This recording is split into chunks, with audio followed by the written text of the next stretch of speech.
Historia, problemática y estado actual de la educación en México. Compañía Lancasteriana. En 1822 se estableció en la Ciudad de México la Compañía Lancasteriana, una sociedad religiosa de beneficencia. Esta propuesta fue percibida como solución a las necesidades de la escuela popular, puesto que había una gran brecha de analfabetismo. Sin embargo, se estableció una cierta incongruencia en los intereses que se generarían de separar a la Iglesia, porque la compañía se conformaba por bases religiosas.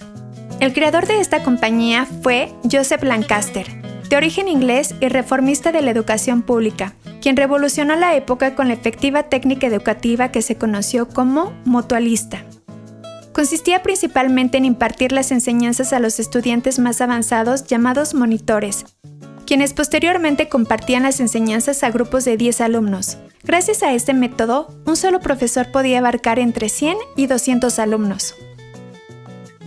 La escuela lancasteriana, que llegó durante el gobierno de Agustín de Iturbide, fue base para la educación y alfabetización en México. Instrucción pública. El 26 de octubre de 1833, el vicepresidente Valentín Gómez Farías expidió una ley en la que se establecía la libertad de enseñanza. En esta reforma, se creó la Dirección de Instrucción Pública para el Distrito Federal, cuyo fin era aprobar los libros de texto y expedir títulos académicos. En ese mismo año, se instauró la educación como obligatoria a nivel primaria, así como gratuita y libre. Se establece quitar al clero de la educación, que la educación llegara a todas las clases sociales y los profesores tenían que estar capacitados y autorizados por la Dirección General, con lo que se iniciaron los planes para crear una escuela normalista. Las aportaciones de Gómez Farías durante la presidencia de Santana sentaron bases jurídicas para la separación de la Iglesia en las decisiones del Estado. En 1834, Santana derogó la reforma, argumentando que no cumplía con el propósito de que la juventud pudiera ilustrarse conforme al estado de civilización que demandaba en ese momento. Ley Orgánica de Instrucción Pública. En 1867, Benito Juárez, siendo presidente de México, proclamó la Ley Orgánica de Instrucción Pública y se creó la Escuela Nacional Preparatoria, cuyo lema es Amor, Orden y Progreso. Dicha ley marcó un gran avance en el sistema educativo mexicano. Los avances en educación fueron la instrucción primaria como obligatoria, gratuita y laicidad. La creación de la instrucción secundaria para el sexo femenino, en donde se formaban a las futuras maestras. El establecimiento de diversas instituciones de educación superior.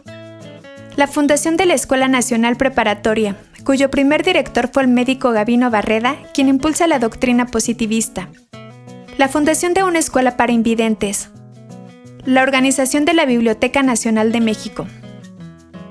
2 años más tarde, se expidió la Ley de Instrucción Pública de 1869, que establecía que la educación primaria sería obligatoria y gratuita, suprimía la enseñanza de la religión y planteaba las carreras de medicina, veterinaria, farmacéutica, ingenierías de minas y mecánica, arquitectura y jurisprudencia.